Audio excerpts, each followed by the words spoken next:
we're going to kick off our first segment here with a little bit of fun because Elon Musk has reinstated President Donald Trump, and the progressive left, the celebrities, the media, everybody lost their minds over this whole thing.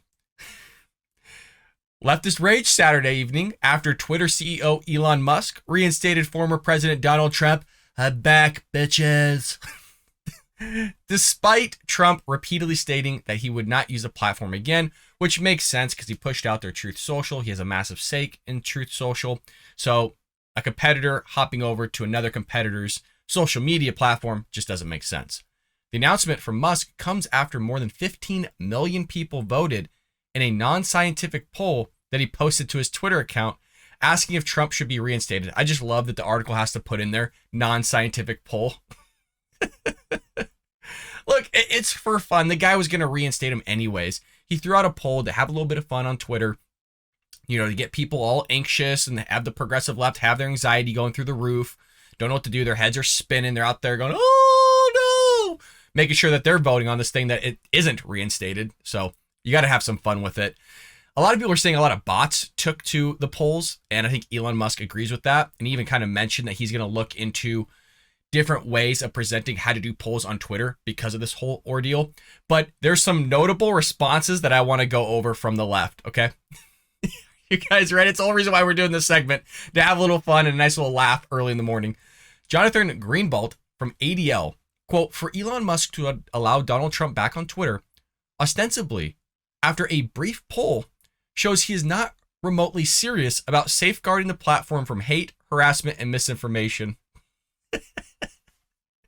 As we've said before, Trump used Twitter to foment intolerance, issue threats, and incite a violent attack against the U.S. government. Oh, come on. We're still on this. These people. Moreover, he has shown no indication that he would do anything different if given the opportunity. When at ADL and other Stop Hate for Profit leaders met with Elon Musk on November 1st, he committed to not re-platform anyone, regardless of stature, until he installed a transparent, clear process that took into consideration the views of civil society. At Elon Musk's decisions over the last month have been erratic and alarming, but this decision is dangerous and a threat to American democracy. We need to ask, is it time for Twitter to go? That was all from one guy, by the way. But you gotta love this whole threat to democracy once again, because we want to promote free speech. It's amazing that the things that people are allowed to say literally for, I don't know, since the inception of this country, and they got away with it. But now for some reason, when people just are able to go to a platform and speak their mind, it's all a threat to democracy now. But that's the progressive left for you. Free speech to them is a threat to democracy. Frank Fergizzle, or Ferliguzzi, I don't even know how the heck you say this guy's last name. I'm not even gonna bother. MSNBC, quote, the Russian bots have spoken. Here we go again with the Russians, folks. The Russian hoax, okay, it was a witch hunt. The Russians had no part of it. The bots, you think that's going to change anything? They're still with this whole Russian things, this witch hunt. It was the Russians that got Trump in, which, by the way, the stats prove it literally had no effect on the election, by the way. I mean, literally Ben Shapiro himself back then, I mean, he has way more followers now, but back then, he had more effect on the election by like a crazy number than these Russian bots, these Russian misinformationists, whatever you want to call them, did on the election. SV Date comes from the HuffPost. One, Trump was banished from Twitter not because of cancel culture, but because he attempted a coup using Twitter as a tool and then continued riling up his mob even after it failed. Two, getting back on Twitter will remind many people what a dangerous, unhinged president he was. They literally thought this guy was doing a coup. This is how dumb people are.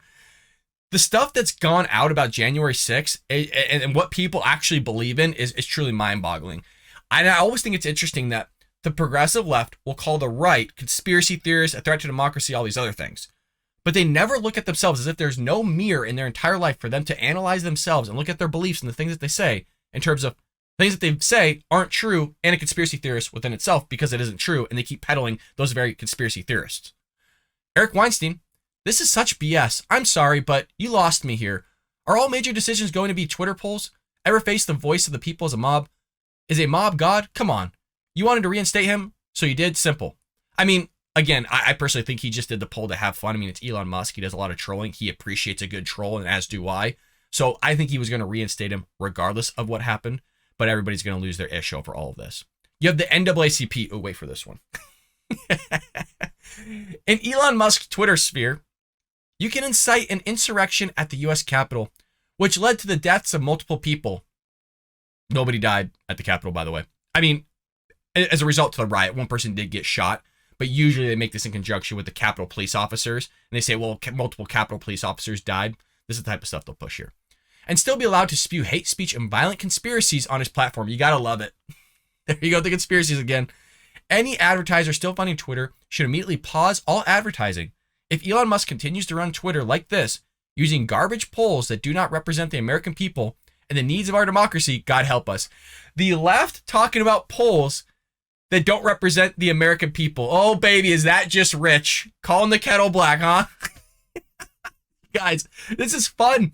I am so thankful that Twitter is just a place where it's just a bunch of nutsos going nuts again. It's like when Donald Trump won the presidency and you heard it over like the airwaves and it was just projected out there in the people and there's just that leftist on her knees going, no!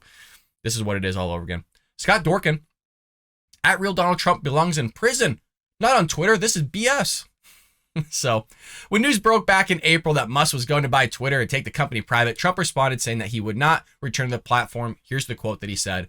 I hope Elon buys Twitter because he'll make improvements to it and he is a good man, but I'm going to stay with truth. The bottom line, no, I am not going back to Twitter. To be fair, I don't see truth growing, and maybe I'm wrong. I don't see it being a competitor against Twitter, but who knows now, because a lot of the left are leaving, the celebrities are going other places. I don't know where they're going. But Twitter is in chaos. I would say it's in somewhat of a downward spiral right now. But he's reinstated basically everybody back almost. I mean, heck, we got the Babylon Bee back. We got Jordan Peterson back. And I love his The Shining with Jack Nicholson's head through the door like I'm back. Or Here I Am, Johnny, or whatever it was. And then you also have Project Veritas is back. That was recent news of yesterday as well. So Project Veritas is going to make a big announcement. Don't quote me on this. For some reason, my mind's saying November 28th. A big announcement with a whistleblower that will be only coming out on Twitter. So there's some news for y'all. We'll be ones to follow that as well. And maybe we'll cover it if it is newsworthy. I hope you enjoyed that clip from the Bald Brad Show. If you did, make sure to hit that subscribe button so you can stay up to date on all our future content.